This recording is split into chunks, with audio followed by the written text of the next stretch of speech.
Bonjour, je vais vous parler de droit de la biomédecine, plus précisément de droit privé puisque je suis une juriste privatiste, mais j'ai choisi ici de vous exposer en quoi consiste le droit de la biomédecine, comment ce droit est né, comment il s'est développé, et puis nous arriverons, j'espère, jusqu'à parler du droit prospectif, c'est-à-dire du droit de la biomédecine de demain. Alors, en ce qui concerne la notion de droit de biomédecine, celui-ci trouve son fondement dans ce qu'on appelle la bioéthique. La bioéthique a pris naissance aux États-Unis dans les années 1960. C'est d'abord là-bas que le terme est apparu et où la réflexion s'est organisée en tant que telle. Le mot de bioéthique est apparu sous la plume du cancérologue américain von Rossler-Potter. Sa conception de la bioéthique se rapporte à une définition étymologique du terme. Du point de vue justement étymologique, le terme bioéthique signifie éthique de la vie. La syllabe bio vient du grec, qui désigne la vie sous toutes ses formes, c'est-à-dire humaine, animale, végétale, et ethos désigne ce qui se rapporte aux mœurs, aux coutumes, aux habitudes d'un groupe social. Cependant, cette définition ne traduit pas le terme tel qu'il est compris en son sens actuel. C'est André Ehlers, le fondateur du Kennedy Institute of Ethics, créé à Washington en 1971, qui le premier a utilisé le terme de bioéthique en limitant son domaine d'application à l'éthique biomédicale, plus précisément au développement des sciences biotechnologiques et à leur application en médecine, qu'elles soient à visée thérapeutique ou non. C'est en ce sens que nous entendrons ici la bioéthique.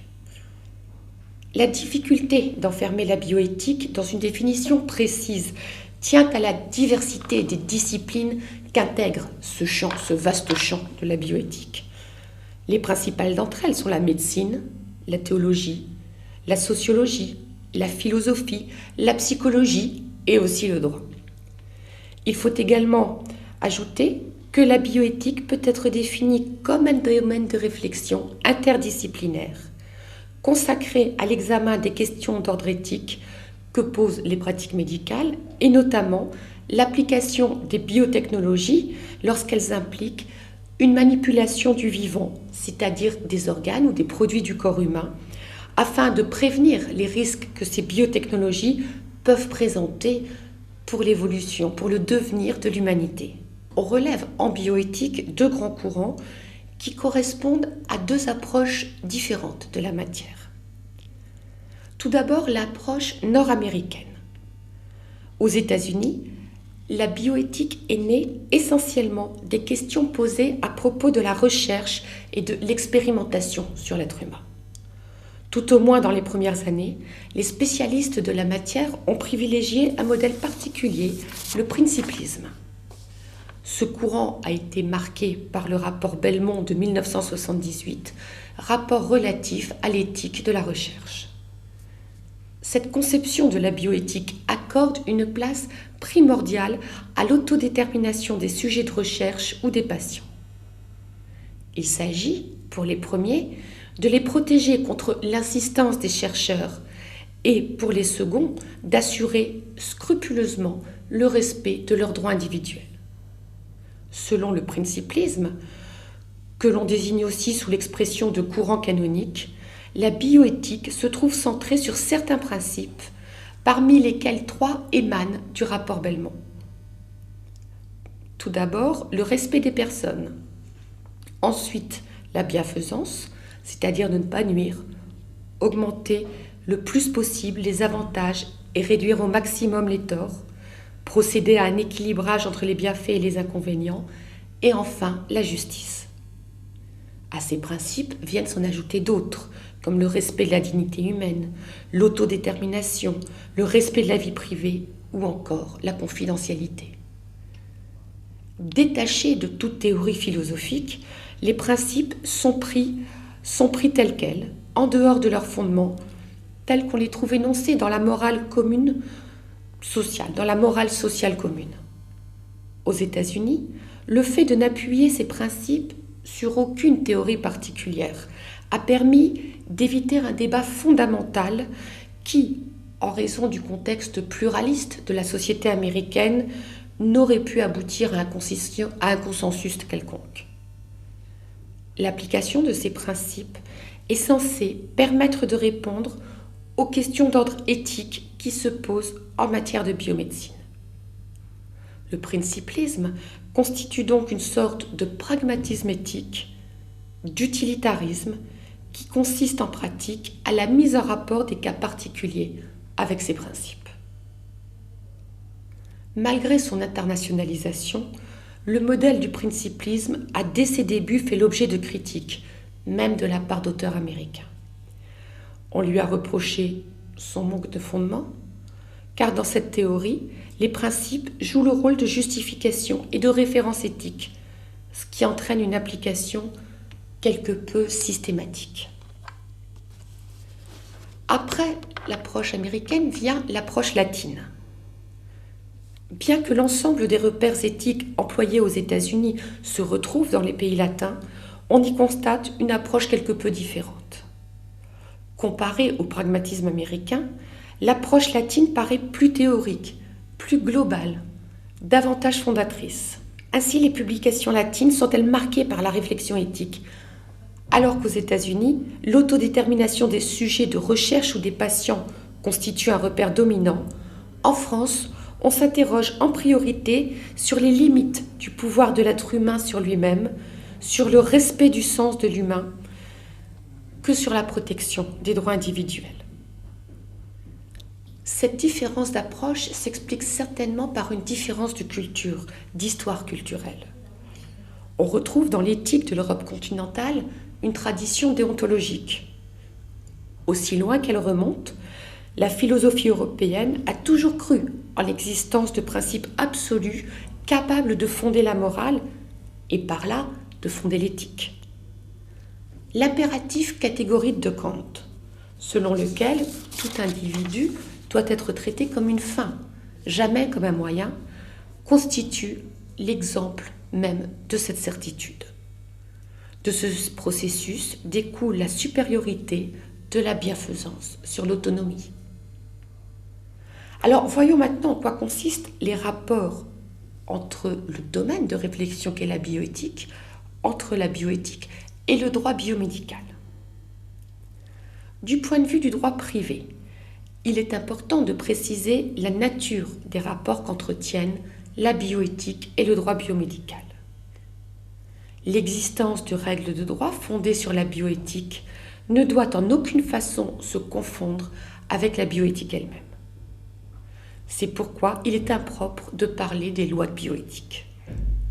Le droit ne définit pas l'éthique, le droit définit la loi. Les rapports entre le droit et la bioéthique sont ainsi comparables à ceux qu'entretiennent le droit et la morale. À savoir que le droit, la règle de droit, peut trouver sa source dans la morale. Mais une fois établie en tant que règle, elle se sépare de la morale pour intégrer le domaine du droit. Eh bien, en matière de droit biomédical, il est indéniable que la réflexion menée dans le domaine de la bioéthique a permis de prendre conscience de la nécessité d'interdire ou d'encadrer certaines pratiques rendues possibles par l'évolution des progrès de la science. Mais les règles établies sont de nature purement juridique et elles ne doivent pas être confondues avec leurs fondements. Au regard de cette distinction, on peut regretter l'intitulé de la loi du 6 août 2004, présentée comme relative à la bioéthique. Alors, je vais maintenant vous présenter de façon générale le droit de la biomédecine, puisque je ne parlerai pas, je viens de vous expliquer pourquoi, du droit de la bioéthique. Il existe en droit de la biomédecine un principe fondateur, un principe qui fonde les grands principes eux-mêmes, qui est la sauvegarde de la dignité de la personne humaine. La dignité peut être d'une part définie comme l'égale appartenance de chaque être humain à l'humanité conçue comme une commune nature, et d'autre part, comme l'interdiction de traiter un être humain comme un objet, ce qui est la corrélation de sa reconnaissance comme sujet. Alors, le sens du principe. Eh bien, ce principe qui est au fondement de la démocratie moderne, s'est fondé dans la tradition judéo-chrétienne et il a trouvé sa formulation philosophique au siècle des Lumières, dans la morale déontologique telle que Kant l'a exposée. Il y a une loi morale, et cette loi s'exprime dans la conscience qu'a tout être humain d'un devoir absolu à l'égard de l'humanité dans la personne, quelle qu'elle soit. Toutes les choses qui peuvent être objet du besoin ou du désir ont un prix, mais ce qui a un prix peut être remplacé par une autre chose, de même prix, par une chose équivalente. Ce qui seul ne peut être remplacé par autre chose, ce qui n'a pas d'équivalent, c'est l'humanité dans la personne. Et c'est pourquoi la personne n'a pas de prix, elle a une dignité. Et le respect de cette dignité est le signe de la véritable appartenance à l'humanité. Traiter une chose comme une personne est le signe de l'inhumanité même. Alors, voyons maintenant comment est utilisé, comment est employé, comment est décliné le principe de dignité. Le principe de dignité peut être analysé sous 3 angles différents, correspondant à 3 approches du droit positif. Il peut être analysé en tant que principe fondateur des droits de l'homme, en tant que droit objectif et en tant que droit subjectif. Tout d'abord, voyons le principe de dignité et les droits de l'homme. Ces droits, les droits de l'homme, qu'on appelle aussi les droits fondamentaux, sont les droits inaliénables, imprescriptibles et universels dont dispose chaque personne dès sa naissance. Les droits de l'homme sont ceux qui ont été proclamés, c'est-à-dire que possède chaque individu, qu'il peut opposer au pouvoir et que les gouvernants ont pour mission, pour unique mission, de faire respecter. Ainsi, la dignité est-elle un principe essentiel, si ce n'est le principe fondateur des droits de l'homme. On retrouve ce principe dans le premier considérant de la Déclaration universelle des droits de l'homme du 10 décembre 1948. Le principe de dignité ne figure pas expressément dans la Convention européenne des droits de l'homme de 1950, mais la Cour européenne des droits de l'homme a considéré que ce principe s'y trouvait implicitement exprimé, notamment au travers la protection de la vie et l'interdiction des traitements inhumains et dégradants. La phrase liminaire du préambule de la Constitution de 1946, qui est intégrée dans notre bloc de constitutionnalité, dispose qu'au lendemain de la victoire remportée par les peuples libres sur les régimes qui ont tenté d'asservir et de dégrader la personne humaine, le peuple français proclame à nouveau que tout être humain possède des droits inaliénables et sacrés. C'est sur le fondement de ce texte que le Conseil constitutionnel français, à l'occasion de l'examen des lois relatives à la bioéthique, a reconnu, par le biais d'une interprétation a contrario, la valeur constitutionnelle du principe de la dignité de la personne humaine. Cette décision date de 1994. Le principe de dignité est donc un principe constitutionnel auquel renvoie le préambule de la Constitution de 1958. La dignité est un principe emblématique qui en tant que tel figure dans nombre de textes internationaux. Ainsi, la Déclaration sur la protection du génome humain, élaborée par l'UNESCO et adoptée par la Conférence générale en 1997. De même, la Déclaration universelle sur la bioéthique et les droits de l'homme, adoptée par la Conférence générale de l'UNESCO le 19 octobre 2005. La Convention dite d'Oviedo du Conseil de l'Europe est intitulée Convention pour la protection des droits de l'homme et de la dignité de l'être humain à l'égard des applications de la biologie et de la médecine.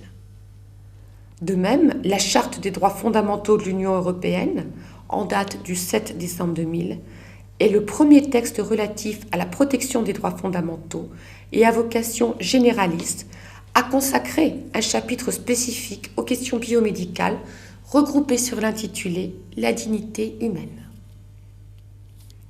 les textes significatifs de l'émergence des droits de l'homme, à commencer par la Déclaration universelle de 1948, avaient été conçus à leur époque dans le but d'assurer les personnes contre les abus de l'autorité politique. Mais on s'est aperçu que les principes posés risquaient d'être mis à mal par les possibilités scientifiques nouvelles. Pour cette raison, le rôle des droits de la personne proclamé par les textes fut modifié. Conçus dans un objectif politique, ils furent utilisés dès les années 1960 pour répondre à des revendications sociales nouvelles liées à des pratiques médicales, comme la dépénalisation du suicide, de l'avortement ou des moyens de contraception, mais aussi à des fins de protection des personnes contre les dangers potentiels des avancées scientifiques. C'est là la troisième étape des droits de l'homme, après la Révolution française et la période postérieure à la Seconde Guerre mondiale. Mais comme l'écrit François Imré, notre actuel ambassadeur des droits de l'homme, les droits de l'homme, c'est d'abord, et peut-être seulement, des droits qui n'existent que s'ils sont inlassablement portés, négociés, adoptés et surtout appliqués. Ainsi, le droit de la biomédecine doit s'inscrire dans le cadre d'un ordre juridique international qui est l'ordre des droits de l'homme. Alors, voyons maintenant le principe de dignité en tant que droit objectif. Le principe de dignité est un droit à la fois objectif et subjectif.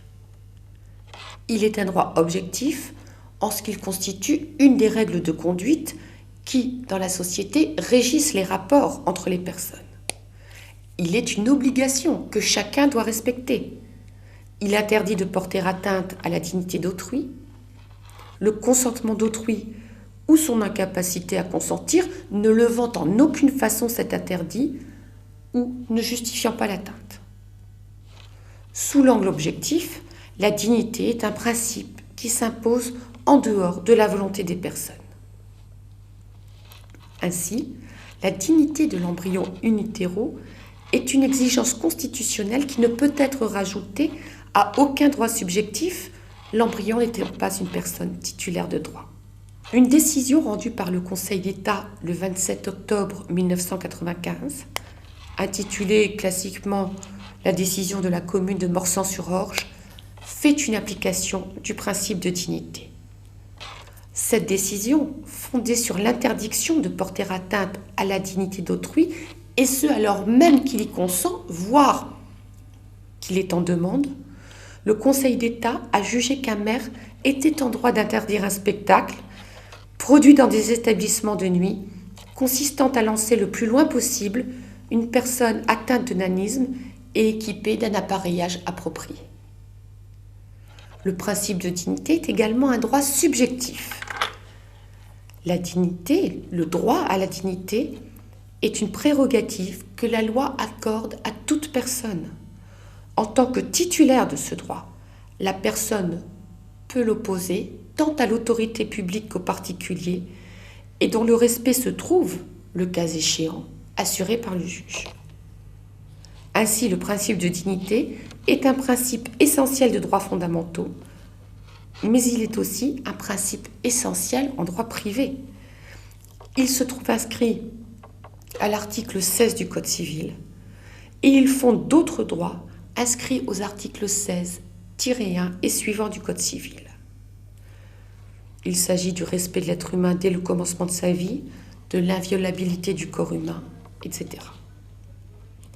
On voit donc que ce principe de dignité est un principe matriciel, en ce qu'il est la matrice d'autres droits, de valeurs et de portées différentes. Nous avons vu que le droit de la biomédecine, par son objet, entretient des rapports étroits avec le domaine de la bioéthique dans lequel il puise ses fondements. La sauvegarde de la dignité humaine constitue le premier principe des principes directeurs de la réflexion bioéthique, l'axe sur lequel se bâtit au jour le jour cette réflexion, et par là, il représente le principe fondateur du droit de la biomédecine. Voyons maintenant ce qu'il en est de l'encadrement légale de la biomédecine, puisque je vous parle sans cesse, depuis quelques minutes, du droit de la biomédecine. Eh bien, l'élaboration de lois relatives à la biomédecine n'allait pas de soi. Certains pensaient que l'arsenal juridique existant suffisait et que l'application des textes en vigueur à la biomédecine relevait des devoirs ou des tâches de l'interprète, c'est-à-dire du juge. D'autres pensaient qu'il ne relevait pas du rôle de la loi de s'immiscer dans des domaines comme celui de l'assistance médicale à la procréation, qui relevait d'un domaine éminemment privé. Ainsi, dans un premier rapport confié à Mme Michèle Gobert par le garde des Sceaux de l'époque, Robert Badinter, les juristes estimaient qu'il n'était pas encore nécessaire d'en appeler au législateur afin de répondre aux questions posées par le développement de la biologie et de la médecine. En 1988, il y a donc une vingtaine d'années, la section du rapport et des études du Conseil d'État établissait un rapport intitulé « De l'éthique au droit ». Dans ce rapport, la section se prononçait en faveur de l'intervention législative. À la fin de la même année, le Premier ministre Michel Rocard confie au juriste Guy Bréban la constitution d'un groupe de travail dont la mission consiste en l'élaboration d'un projet de loi sur les questions relatives aux nouvelles techniques biologiques et médicales posant des questions d'ordre éthique. Les points à aborder sont essentiellement le diagnostic prénatal, les procréations assistées, l'utilisation du corps humain et de l'embryon. En mars 1989, un avant-projet de loi intitulé « Avant-projet de loi sur les sciences de la vie et les droits de l'homme », plus connu sous le nom de projet Bréban, est constitué. Cet avant-projet contenait les grandes lignes des futures lois de 1994. Mais la genèse fut longue, le débat législatif fut laborieux. L'élaboration d'une telle loi supposait un compromis particulièrement difficile à réaliser, particulièrement délicat, entre, d'une part, l'élaboration des règles visant à assurer le respect de la personne face au progrès de la biologie, et d'autre part, la nécessité de ne pas entraver la recherche susceptible d'améliorer la vie des personnes ou de les maintenir en vie par la mise au point de nouvelles techniques thérapeutiques. Le législateur dut faire face aux opinions contradictoires émanant de différents groupes de pression, aux affrontements des diverses corporations aux intérêts divergents, ainsi qu'aux changements de majorité.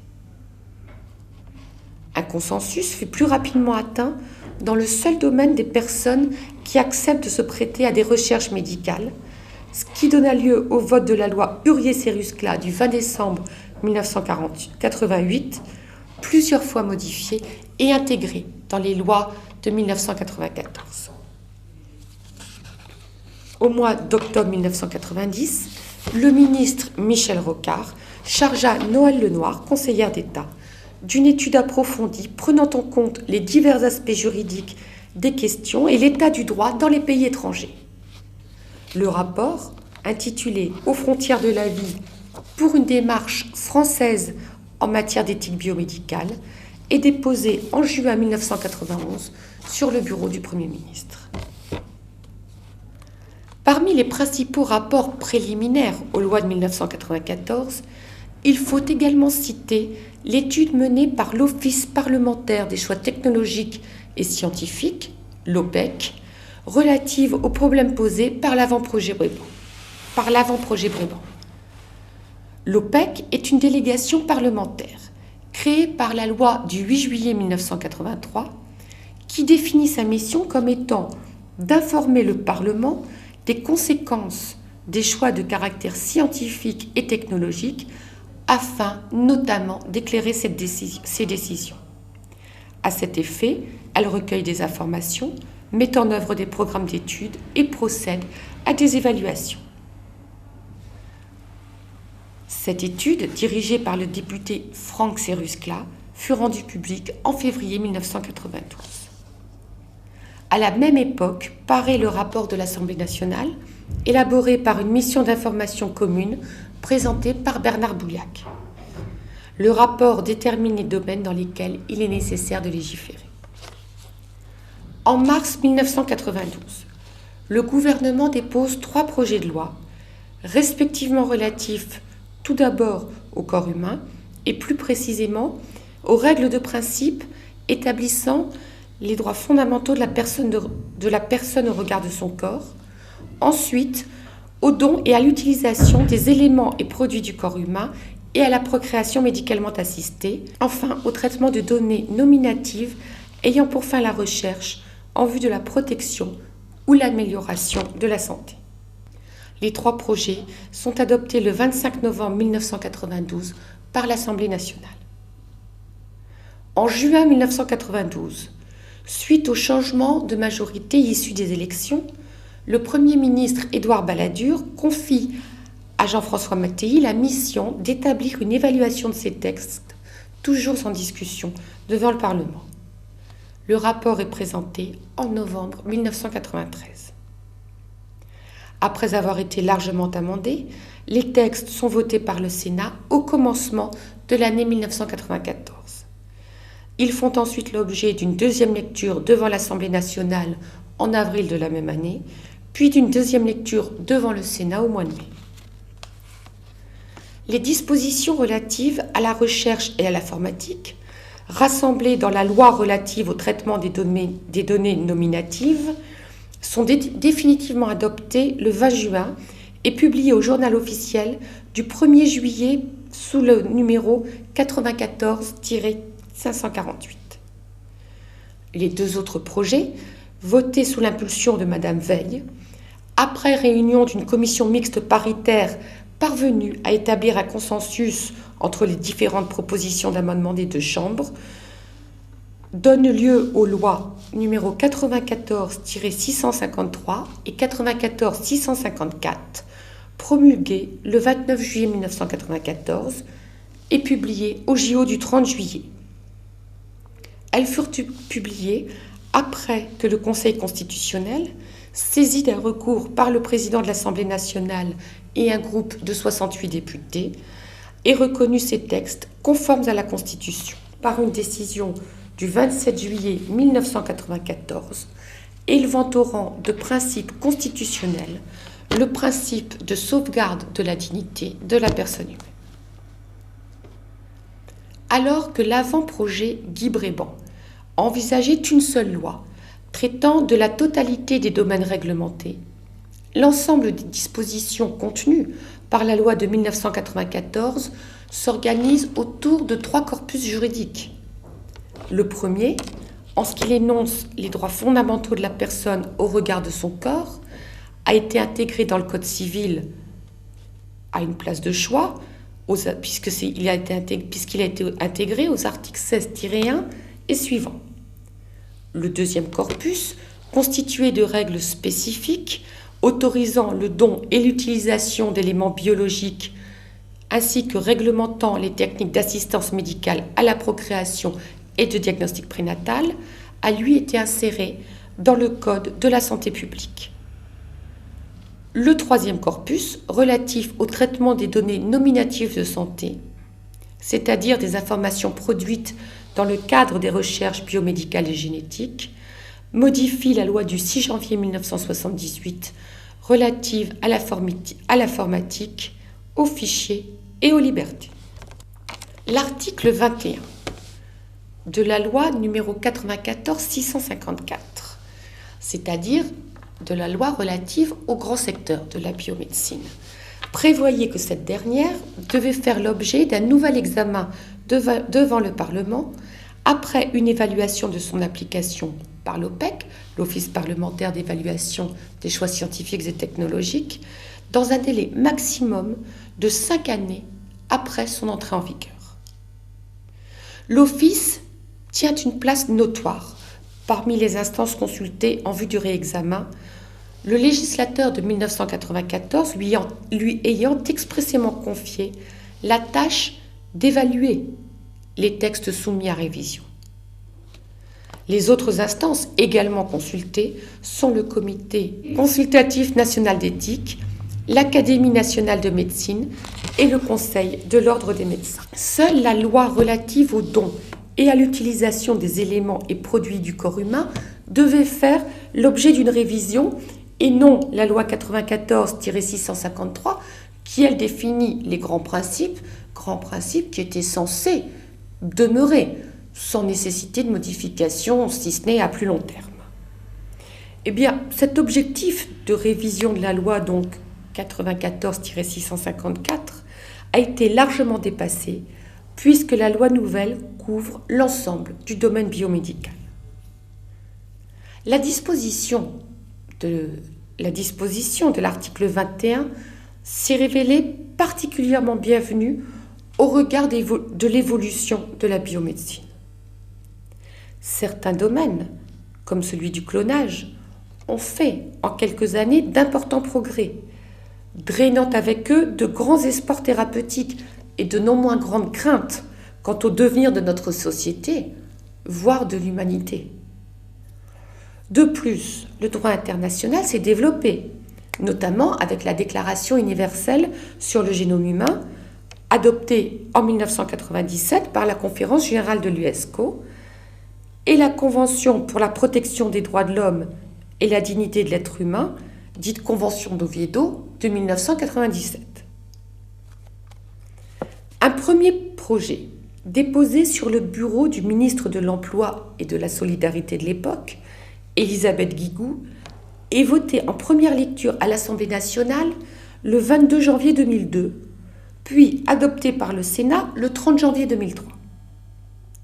Suite à un changement de gouvernement, la séance du 10 novembre 2003 commence par la présentation et le rejet d'une motion de renvoi en commission. Le projet est adopté en deuxième lecture par l'Assemblée nationale le 11 décembre 2003, après qu'elle eut procédé à l'adoption d'une soixantaine d'amendements. Ces amendements sont l'aboutissement de vives discussions, car ils portent sur des points sensibles du projet, auxquels ils apportent des modifications significatives. Notamment, la recherche sur les embryons surnuméraires, autorisée et encadrée strictement par les députés en première lecture, se trouve dans le texte voté en deuxième lecture, interdite et permise à titre exceptionnel pour 5 ans, à condition d'être susceptible de permettre des progrès thérapeutiques majeurs. Le 29 juillet 2004, le Conseil constitutionnel rejette 2 recours contre le projet et décide que le texte est conforme à la Constitution. Le texte définitif est adopté par les 2 chambres le 8 juillet 2004. Il est promulgué le 6 août de la même année sous le numéro 2004-8000 et il est intitulé « Loi relative à la bioéthique ». La loi de 1994, première loi relative à l'encadrement de la biomédecine, est donc révisée 10 ans après sa promulgation, soit avec 5 années de retard. La loi relative à la bioéthique, qui constitue le droit positif, la loi de 2004 donc, est construite en 7 titres. Le premier titre, Éthique et biomédecine, modifie le Code de la santé publique. Le titre 2, Droits de la personne et caractéristiques génétiques, modifie le Code civil, notamment son article 16-10, ainsi que le Code pénal. Le titre 3, consacré aux dons et à l'utilisation des éléments et produits du corps humain, modifie, lui, l'article 16-3 du Code civil, le Code de la santé publique et le Code pénal. Le titre 4, protection juridique des inventions biotechnologiques, et le titre 5, produits de santé, modifie respectivement le Code de la propriété intellectuelle et le Code de la santé publique. Le titre 6, procréation et embryologie, modifie à la fois le Code civil, notamment l'article 16-4 qui interdit le clonage reproductif, le Code de la santé publique en matière de diagnostic prénatal et d'assistance médicale à la procréation, ainsi que de recherches sur l'embryon et les cellules souches embryonnaires et fétales humaines, et le Code pénal, en insérant au titre premier du livre 2, réintitulé Des crimes contre l'humanité et contre l'espèce humaine, un sous-titre 2 consacré aux crimes contre l'espèce humaine. Le dernier titre traite des dispositions diverses et transitoires. Le texte de 2004 couvre donc une large partie du domaine biomédical. L'article 40 de cette loi prévoit qu'elle fera l'objet d'un nouvel examen d'ensemble par le Parlement dans un délai maximum de 5 ans après son entrée en vigueur et qu'elle fera en outre l'objet, dans un délai de 4 ans, d'une évaluation de son application par l'Office parlementaire d'évaluation des choix scientifiques et technologiques. C'est ainsi que l'Office parlementaire, dans un rapport rendu à la fin de l'année 2008, assorti de recommandations, a procédé à cette évaluation en respectant les délais. La révision de la loi de 2004, qui devrait intervenir dans le courant de l'année 2011, a également été précédée d'états généraux de la bioéthique, destinés à recueillir la parole la plus large possible des diverses opinions, avant que ne commence le travail parlementaire en vue d'un réexamen de la loi. Dans le cadre de ce travail préparatoire, le Comité consultatif national d'éthique a publié en novembre 2008 un rapport qui s'inscrit dans la perspective de ces états généraux. Ce rapport, qui insiste sur le caractère sociétal du débat, identifie les enjeux de ces états généraux sans apporter nécessairement de réponse, en tout cas de réponse précise aux questions soulevées. L'Agence de la biomédecine, par son bilan d'application de la loi actuelle, de même que par sa contribution, a également participé à la préparation du travail du législateur, en attirant son attention sur certaines questions. Un rapport du Conseil d'État, paru en 2009, traite également des questions qui devront être revues devant le Parlement d'ici maintenant quelques semaines. Un projet de loi, un projet de révision de la loi du 6 août 2004, élaboré par le cabinet de Madame Bachelot, a été présenté il y a quelques semaines en Conseil des ministres. Il devrait donc maintenant être présenté au Parlement d'ici quelques semaines, la première lecture devant l'Assemblée nationale devant avoir lieu dans le courant du mois de février 2011.